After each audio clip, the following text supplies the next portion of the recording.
शक्ति नमः। ओम श्री शक्ति नमः। ओम श्री शक्ति नमः। ओम श्री शक्ति नमः। उमा द्वारा शंभु के नेत्र बूंद लिए जाने पर अहंकार में संबंधी में अहंकार सूर्य की उत्पत्ति हिरण्य के पुत्रार्थ तपस्या और शिव का पुत्र रूप में अंड को देना। हिरण्याक्ष से हिरण्याक्ष त्रिलोकी को जीत कर पृथ्वी पृथ्वी को रसातल में ले जाना और बड़ा रूप विष्णु द्वारा उसका वध। उमा द्वारा शंभु के नेत्र मुंड लिए जाने पर अहंकार में शंभु के पसीने से अहंकार सूर्य की उत्पत्ति हिरण्याक्ष की त्राट तपस्या और शिव का उसी पुत्र के रूप में अहंकार को देना। हिरण्याक्ष का त्रिलोकी को जीत कर पृथ्वी को रसातल में ले जाना। हिरण्याक्ष का त्रिलोकी को जीत कर पृथ्वी को रसातल में ले जाना और बड़ा रूपधारी विष्णु द्वारा उसका वध। चरण कुमार जी कहते हैं, व्यास जी, अब जिस प्रकार अनकासुर ने परमात्मा शंभु के गणाध्यक्ष पद को प्राप्त किया था, महेश्वर के उस मंगलमय चरित्र को श्रवण करो। केवल अनकासुर ने पहले शिव जी के साथ बड़ा घोर संग्राम किया, परंतु पीछे बारंबार सात्विक भाव के उद्रेक से उसने शंभु को प्रसन्न कर लिया, क्योंकि नाना प्रकार की लीलाएं करने वाले शंभु शरणागत रक्षक तथा परम भक्तवत्सल, उनका महात्म्य परम अद्भुत है। व्यास जी ने पूछा, ऐश्वर्यशाली मुनिवर, वह अंडक कौन था और पुत्र पर किस वीर्यवान के कुल में उत्पन्न हुआ था? दैत्यों में प्रधान तथा महामनुष्य उस बलवान अंध का स्वरूप कैसा था और वह किसका पुत्र था? उसने परम तेजस्वी शंभु की कर्णाध्यक्षों को कैसे प्राप्त किया? यदि अंध गणेश्वर हो गया, तब तो वह परम धन्यवाद का पात्र है। चंद्र कुमार जी ने कहा, मुने, पूर्व काल की बात है। एक समय भक्तों पर कृपा करने वाले तथा देवताओं के चक्रवर्ती भगवान शंकर को विहार करने की इच्छा हुई। तब वे और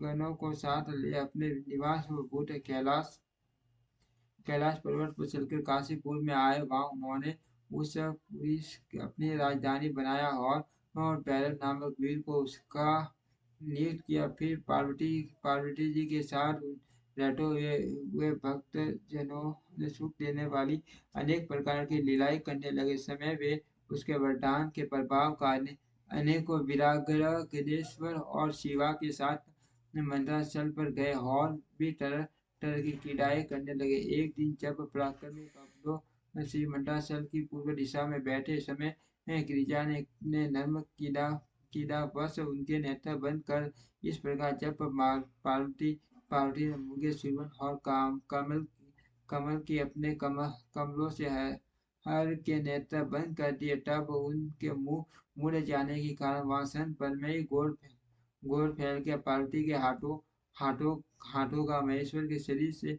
स्पर्श के कारण शंभु के ललाट में स्थित अग्नि से संतप्त होकर प्रकट हो गया और जल की बहुत सी बूंदें तदंतर तब उन बूंदों ने एक गर्भ का रूप धारण उसे एक ऐसा जीव प्रकट हुआ जिसका वह अत्यंत भयंकर क्रोधी कटंग जटाधारी काले रंग का मनुष्य भिन्न बेडौल उसके कंठ से गोल घर शब्द निकल रहा था। वह कभी गाता, कभी हंसता और कभी रोने लगता था तथा जबड़ियों छाटते हुए नाच रहा था। उससे अद्भुत दृश्य वाले शिक्षक प्रकट होने पर शिव जी की मुस्कान कर पार्वती जी से बोले।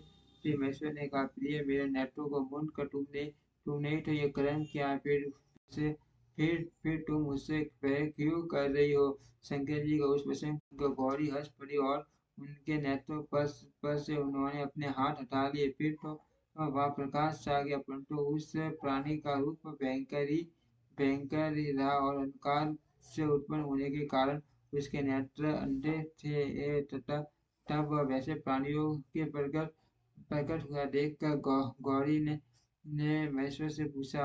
गौरी ने कहा, भगवान, मुझे सच सच बताइए कि सामने के प्रकट हुआ यह बेटा प्राणी कौन है? यह भी अत्यंत भयंकर है। किस निमित्त को लेकर किसने इसकी रचना की है?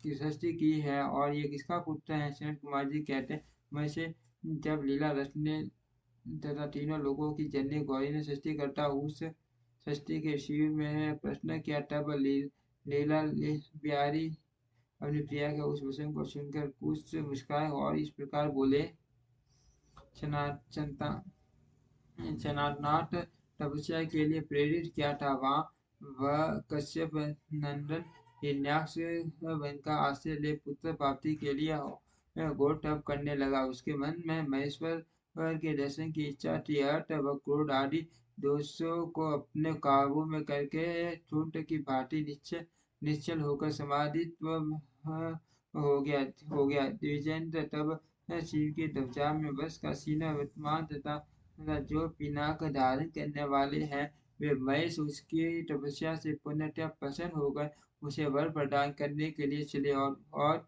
उस स्थान पर पहुंचकर दैत्य पर हिरण्याक्ष ने बोले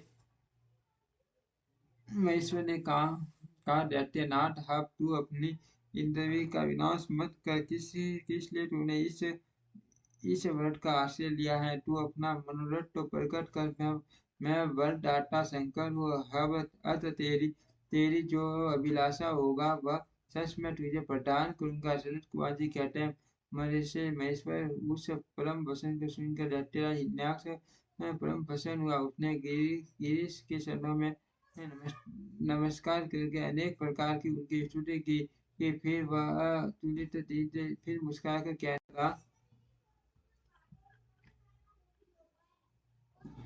जिससे पुत्र प्राप्त करके वह माँ महर्षि दैत्य ब्रह्म प्रसन्न हुआ। उसने अनेकों स्त्रोतों द्वारा रुद्र की पूजा करके प्रदक्षिणा की और फिर वह अपने राज्य को चला गया गिरीश से पुत्र प्राप्त कर लेने के बाद वह प्रसन्न पराक्रमी दैत्य संपूर्ण देवताओं को जीत कर इस पृथ्वी को अपने देश रसातल में उठा ले गया। तब देवता मुनि और सिद्धों ने अनंत पराक्रमी विष्णु की आराधना की। फिर तो भगवान विष्णु सर्वोत्तम यज्ञ में विकराल 12 शरीर में धारण कर के अनेकों प्रकारों से पृथ्वी की वेदिंग करके पाताल लोक में जा घुसे। वहां उन्होंने कभी न टूटने वाली अमली डांडों से से सैकड़ों दैत्यों को खुशी में निकाल कर अपने वज्र संजय कठोर पाठ प्रहार से निशाचरों की सेना को मत डाला। तत्पश्चात अद्भुत एवं प्रचंड तेजस्वी विष्णु ने करोड़ों योगियों के समान प्रकाशमान सुदर्शन चक्र से हिरण्याक्ष के प्रज्वलित सिर को काट लिया और दुष्ट दैत्यों को जलाकर कर दिया। यह देखकर देवराज इंद्र को बड़ी प्रसन्नता हुई। उन्होंने उन असुर राज्य पर अंधकार को अभिव्यक्ति कर दी। फिर महात्मा रुद्र इंद्र विष्णु को अपनी लाठी द्वारा पाटा लेने से पृथ्वी को लाते हुए देख हम प्रसन्न हुए और अपने स्थान पर आकर पूर्ववर्त सेवक और बुटल की रक्षा करने लगे। इधर बारह धारण करके उत्तम कार्य करने वाले उग्र रूपधारी शेर प्रशंसित हुए। मस्तक देव मुनि और पंचयोनि ने ब्रह्म द्वारा प्रशंसित होकर अपने लोक को चले गए। इस प्रकार बाराधारी विष्णु द्वारा हिरण्याक्ष के मारे जाने पर समस्त देव मुनि तथा अन्य सभी जीव सुखी हो गए। ओम श्री शक्ति नमः। ओम श्री शक्ति नमः। ओम श्री